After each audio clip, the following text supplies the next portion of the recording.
ಶ್ರೀ ಗುರು ರಾಘವೇಂದ್ರ ಸ್ವಾಮಿಯ ವಿಶೇಷವಾದ ಮಠ ಇದು. ಕಷ್ಟಗಳಿವೆ ಎಂದು ರಾಯರ ಬಳಿ ಹೇಳಬೇಡಿ, ಕಷ್ಟಗಳಿಗೇ ಹೇಳಿ ರಾಯರು ನಮ್ಮ ಬಳಿ ಇದ್ದಾರೆ ಎಂದು. 1975ನೇ ಇಸ್ವಿಯಿಂದ ಈ ಮಠ ಇದೆ. ಬರೋಬ್ಬರಿ 51 ವರ್ಷಗಳ ಇತಿಹಾಸ ಇದೆ ಈ ಮಠಕ್ಕೆ. ಓಂ ಶ್ರೀ ರಾಘವೇಂದ್ರಾಯ ನಮಃ. ರಾಯರಿದ್ದಾರೆ.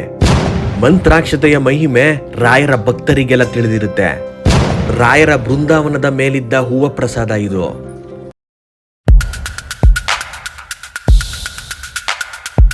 ಅಂಟಮಾಸ್ ನಮಸ್ಕಾರ. ನಮ್ಮ ಸಾಫ್ಟ್ವೇರ್ ಗೌಡ್ರು ಯೂಟ್ಯೂಬ್ ಚಾನೆಲ್ಗೆ ಸ್ವಾಗತ ಸುಸ್ವಾಗತ. ಇವತ್ ನಾನು ನಿಮ್ಮನ್ನ ಶ್ರೀ ರಾಘವೇಂದ್ರ ಸ್ವಾಮಿ ಸನ್ನಿಧಿ ಕರ್ಕೊಂಡ್ ಬಂದಿದ್ದೀನಿ.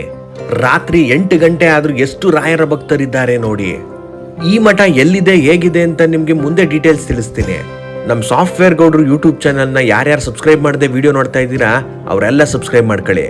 ಗುರುವಾರದ ದಿವಸ ಬಂತು ಅಂದ್ರೆ ರಾಯರ ಭಕ್ತರೆಲ್ಲ ರಾಯರ ಮಠಕ್ಕೆ ಹೋಗಿ ರಾಯರ ದರ್ಶನ ಮಾಡೋದಕ್ಕೆ ಕಾಯ್ತಾ ಇರ್ತಾರೆ.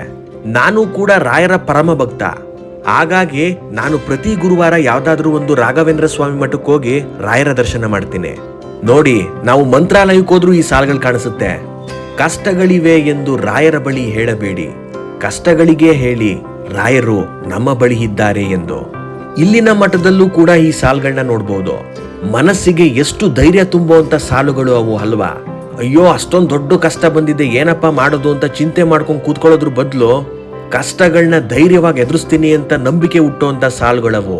ಕಷ್ಟಗಳಿಗೆ ಹೇಳ್ಬೇಕಂತೆ, ನನ್ ಬಳಿ ರಾಯರಿದ್ದಾರೆ, ಏನ್ ಮಾಡ್ಕಂತೀಯ ಮಾಡ್ಕೋ ಅಂತ.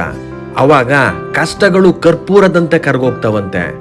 ಈ ಜನ್ಮದಲ್ಲಿ ನಾವು ರಾಯರ ಭಕ್ತರಾಗಿದ್ದೀವಿ ಅಂದ್ರೆ ನಾವು ಯಾವುದೋ ಜನ್ಮದಲ್ಲಿ ಪುಣ್ಯ ಮಾಡಿದ್ದೀವಿ ಅಂತ ಅರ್ಥ. ಸುಮ್ನೆ ಎಲ್ರಿಗೂ ರಾಯರು ಅಷ್ಟು ಈಸಿಯಾಗಿ ಒಲಿಯಲ್ಲ. ನೋಡಿ, ಇಲ್ಲಿಗೆ ಬರ್ತಿದ್ದಂಗೆನೆ ಮಹಾಮಂಗಳಾರತಿ ಆಯ್ತು. ಈ ಮಠದಲ್ಲೂ ಕೂಡ ರಾಯರಿಗೆ ತುಪ್ಪದ ದೀಪದ ಸೇವೆ ಮಾಡಬಹುದು. ಇಲ್ಲಿ ಒಳಗಡೆ ಬರ್ತಿದ್ದಂಗೆ ಆ ಸಾಲಲ್ಲಿ ಹೋದ್ರೆ 30 ರೂಪಾಯಿ ತಗೊಂಡು ದೀಪಗಳನ್ನ ಕೊಡ್ತಾರೆ. ಆ ದೀಪನ ರಾಯರ ಬೃಂದಾವನಕ್ಕೆ ಬೆಳಗ್ಗೆ ಆರತಿ ಮಾಡಬೇಕು. ನೋಡಿ, ರಾಯರನ್ನ ಕಾಣೋದಕ್ಕೆ ಎಷ್ಟು ಭಕ್ತಾದಿಗಳು ಬಂದಿದ್ದಾರೆ ಈ ಮಠಕ್ಕೆ ಅಂತ. ಈ ರಾಯರ ಮಠ 1975ನೇ ಇಸ್ವಿಯಿಂದ ಇದೆ. ಬೆಂಗಳೂರು ಹೃದಯ ಭಾಗದಲ್ಲಿರುವಂತ ಕೆಂಗೇರಿ ಉಪನಗರದಲ್ಲಿದೆ ಈ ವಿಶೇಷವಾದ ರಾಯರ ಮಠ. 51 ವರ್ಷಗಳಿಂದ ಈ ಮಠನ ನಡೆಸ್ಕೊಂಡ್ ಬಂದಿದ್ದಾರೆ. ಗುರುವಾರದ ದಿವಸ ಅಂತೂ ಈ ಮಠಕ್ಕೆ ಭಕ್ತ ಸಾಗರ ಹರಿದು ಬರುತ್ತೆ. ಈ ಮಠನ ಕಿರು ಮಂತ್ರಾಲಯ ಅಂತಾನೂ ಕೂಡ ಕರೀತಾರೆ. ಮಂತ್ರಾಲಯದಲ್ಲಿ ನಡೆಯುವಂತ ಪೂಜಾ ಕೈಂಕರ್ಯಗಳನ್ನ ಇಲ್ಲೂ ಕೂಡ ನಡೆಸ್ತಾರೆ. ವಿಶೇಷವಾಗಿ ಗುರುವಾರದ ದಿವಸ ರಥೋತ್ಸವ ಮಾಡ್ತಾರಲ್ಲ ಎಲ್ಲಾ ಮಠದಲ್ಲೂ, ಅದೇ ರೀತಿ ಇಲ್ಲೂ ಕೂಡ ರಥೋತ್ಸವ ನಡೆಸ್ತಾರೆ.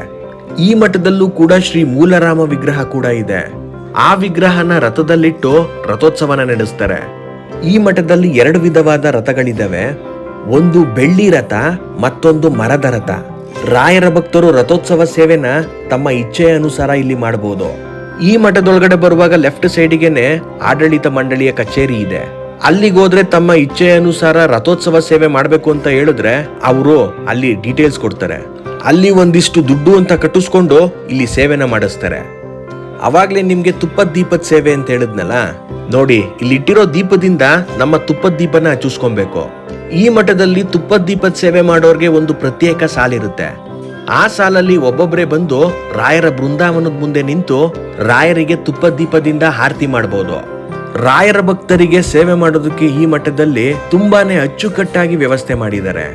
ರಾಯರ ಭಕ್ತರಿಗೆ ಪ್ರಿಯವಾದ ಒಂದು ಶ್ಲೋಕ ಇದೆಯಲ್ಲ, ಪೂಜ್ಯಾಯ ರಾಘವೇಂದ್ರಾಯ ಸತ್ಯಧರ್ಮ ರಥಾಯ ಚ ಭಜತಾಂ ಕಲ್ಪವೃಕ್ಷಾಯ ನಮತಾಂ ಕಾಮಧೇನವೇ.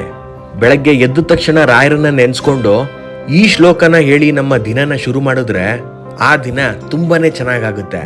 ನೋಡಿ, ಮೂಲರಾಮ ವಿಗ್ರಹನ ತೂಗುಯಾಲೆ ಮೇಲೆ ಇಟ್ಟಿದ್ದಾರೆ. ತೂಗೀರೆ ರಾಯರ ತೂಗೀರೆ ಗುರುಗಳ ತೂಗೀರೆ ಯತಿಕುಲ ತಿಲಕಾರ ತೂಗೀರೆ ಯೋಗೀಂದ್ರ ಕರಕಮಲ ಪೂಜ್ಯರ ತೂಗೀರೆ ಗುರು ರಾಘವೇಂದ್ರರ. ರಾಯರ ಬೃಂದಾವನನ ನಿಮ್ಗೆಲ್ಲ ಹತ್ರದಿಂದ ತೋರಿಸ್ತೀನಿ. ನೋಡಿ, ಅಲ್ಲಿ ರಾಯರ ಬೃಂದಾವನ ಇದೆ. ಅದ್ರ ಮೇಲೆ ಆಂಜನೇಯ ಸ್ವಾಮಿಯ ಮೂರ್ತಿ ಇದೆ. ಶ್ರೀರಾಮಾಯ ರಾಮಭದ್ರಾಯ ರಾಮಚಂದ್ರಾಯ ವೇದಸೆ ರಘುನಾಥಾಯ ನಾಥಾಯ ಸೀತಾಯ ಪತಹೇ ನಮಃ. ಆಂಜನೇಯ ಸ್ವಾಮಿ ಮತ್ತೆ ರಾಘವೇಂದ್ರ ಸ್ವಾಮಿ ನನ್ನ ಸಬ್ಸ್ಕ್ರೈಬರ್ಸು ಮತ್ತೆ ವ್ಯೂವರ್ಸ್ಗೆ ಒಳ್ಳೇದ್ ಮಾಡ್ಲಿ. ರಾಯರನ್ನ ನೀವು ನಂಬೋದಕ್ಕೆ ಶುರು ಮಾಡಿದ್ರೆ ನಿಮ್ಮ ಲೈಫೇ ಬದಲಾಗಿ ಹೋಗುತ್ತೆ. ರಾಯರು ಮೊದಲಿಗೆ ನಿಮ್ಮನ್ನ ಪರೀಕ್ಷೆ ಮಾಡಿ ಆಮೇಲೆ ನಿಮ್ಮ ಕಷ್ಟಗಳನ್ನೆಲ್ಲ ಕರಗಿಸ್ತಾ ಹೋಗ್ತಾರೆ. ರಾಯರು ತಡವಾಗಿ ಕೊಟ್ರು ಹಡವಾಗಿ ಕೊಡ್ತಾರೆ ಅನ್ನೋ ನಂಬಿಕೆ ಇದೆ. ರಾಯರ ಬೃಂದಾವನ ದರ್ಶನ ಪಾಪ ವಿಮೋಚನ ಅಂತಾನೆ ಹೇಳ್ಬೋದು. ನನ್ನಂತ ರಾಯರ ಭಕ್ತರಿಗೆ ರಾಯರು ಅಂದ್ರೆ ಭಕ್ತಿ, ರಾಯರು ಅಂದ್ರೆ ಸ್ಫೂರ್ತಿ, ರಾಯರು ಅಂದ್ರೆ ಪ್ರೀತಿ, ರಾಯರು ಅಂದ್ರೆ ನಿರ್ಭೀತಿ. ನನ್ನ ಲೈಫಲ್ಲಿ ಎಂಥದೇ ಕಷ್ಟ ಇರ್ಲಿ, ಎಂಥದೇ ನೋವಿರ್ಲಿ, ನಾನ್ ಮೊದಲು ನೆನ್ಸ್ಕೊಳ್ಳೋದೆ ರಾಯರಿದ್ದಾರೆ ಅಂತ. ರಾಯರೇ ಎಲ್ಲನೂ ನೋಡ್ಕೊತಾರೆ ಬಿಡು ಅಂತ. ನನ್ನ ಪ್ರಯತ್ನಕ್ಕೆ ಪ್ರತಿಫಲ ಕೊಡೋರೇ ರಾಯರು ಅಂತ. ಬರೀ ಕಷ್ಟದಲ್ಲಷ್ಟೇ ಅಲ್ಲ ನಾನು ರಾಯರನ್ನ ನೆನ್ಸ್ಕೊಳ್ಳೋದು, ಖುಷಿ ಬಂದಾಗ್ಲೂ ಅಷ್ಟೇ. ಇದು ಕೂಡ ಬಂದಿರೋದು ರಾಯರಿಂದನೇ ಅಂತ.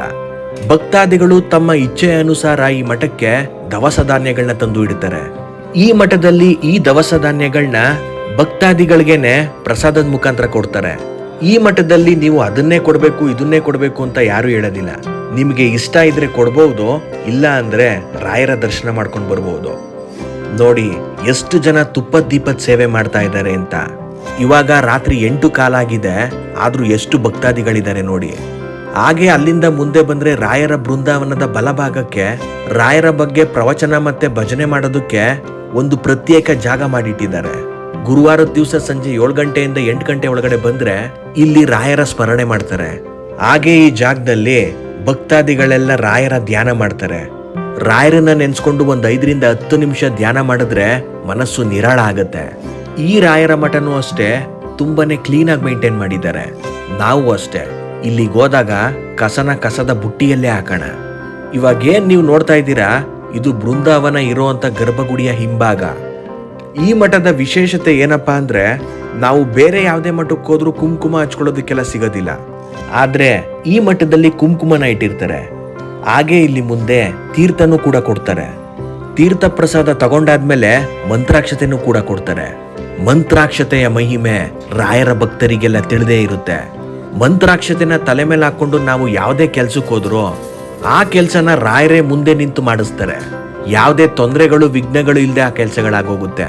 ಇವಾಗ ಏನ್ ಇಲ್ಲಿ ಹೂವ ತಗೊಬಂದಿಟ್ರಲ್ಲ, ಈ ಹೂವಗಳು ರಾಯರ ಬೃಂದಾವನ ಮೇಲಿದ್ದಂತ ಹೂವ ಪ್ರಸಾದ. ಬೃಂದಾವನ ಮೇಲಿನ ಹೂವ ಪ್ರಸಾದ ನನಗೂ ಸಿಕ್ತು ಅಂದ್ರೆ ಎಲ್ಲ ಒಳ್ಳೇದಾಗುತ್ತೆ. ಇಲ್ಲಿ ಬೃಂದಾವನದ ಎಡಭಾಗಕ್ಕೆ ಆರತಿನ ಇಟ್ಟಿದ್ದಾರೆ. ನಾವಿಲ್ಲಿ ಮಂಗಳಾರತಿ ತಗೋಬಹುದು. ಹಾಗೆ ನಾವಲ್ಲಿ ಬೃಂದಾವನದ ಮುಂದೆ ಬೆಳಗ್ಗೆ ಬಂದಂತ ತುಪ್ಪದ ದೀಪದ ಬತ್ತಿನ ಇಲ್ಲಿ ಹಾಕ್ಬೇಕು. ಹಾಗೆ ಈ ಗುರು ರಾಘವೇಂದ್ರ ಸ್ವಾಮಿಯ ಮಠದ ಆವರಣದಲ್ಲಿ ಒಂದು ಮರ ಇದೆ. ಇಲ್ಲಿಗೆ ಬರುವಂತ ಭಕ್ತಾದಿಗಳು ಈ ಮರಕ್ಕೆ ದೀಪನ ಬೆಳಗ್ತಾ ಪ್ರದಕ್ಷಿಣೆ ಹಾಕ್ತಾರೆ. ಗುರುವಾರದ ದಿವಸ ಇಲ್ಲಿಗೆ ಬರುವಂತ ಭಕ್ತಾದಿಗಳಿಗೆಲ್ಲ ದೊನ್ನೆಯಲ್ಲಿ ಪ್ರಸಾದ ಹಾಕಿ ಕೊಡ್ತಾರೆ. ಆ ರಾಯರ ಪ್ರಸಾದ ಎಷ್ಟು ರುಚಿಯಾಗಿರುತ್ತೆ ಅಂತೀರಾ? ಪ್ರತಿ ವಾರ ಹೋದಾಗ್ಲೂ ವಿಧ ವಿಧವಾದ ರಾಯರ ಪ್ರಸಾದ ಮಾಡಿರ್ತಾರೆ. ಯಾರಾದ್ರೂ ಹೊಸ ಗಾಡಿಗಳನ್ನ ತಗೊಂಡ್ರೆ ಈ ಮಠಕ್ಕೆ ಬಂದು ಪೂಜೆನ ಮಾಡಿಸ್ತಾರೆ. ಈ ಗುರು ರಾಘವೇಂದ್ರ ಸ್ವಾಮಿಯ ಮಠದಲ್ಲಿ ವಾಹನ ಪೂಜೆ ಕೂಡ ಮಾಡ್ಕೊಡ್ತಾರೆ. ಈ ನನ್ನ ವಿಡಿಯೋ ಇಷ್ಟ ಆಗಿದ್ರೆ ಲೈಕ್ ಮಾಡಿ, ಶೇರ್ ಮಾಡಿ, ಕಮೆಂಟ್ ಮಾಡಿ. ನಮ್ಮ ಸಾಫ್ಟ್ವೇರ್ ಗೌಡ್ರು ಯೂಟ್ಯೂಬ್ ಚಾನೆಲ್ನ ಸಬ್ಸ್ಕ್ರೈಬ್ ಮಾಡೋದು ಮಾತ್ರ ಮರಿಬೇಡಿ. ಜೈ ಕರ್ನಾಟಕ, ರಾಯರಿದ್ದಾರೆ.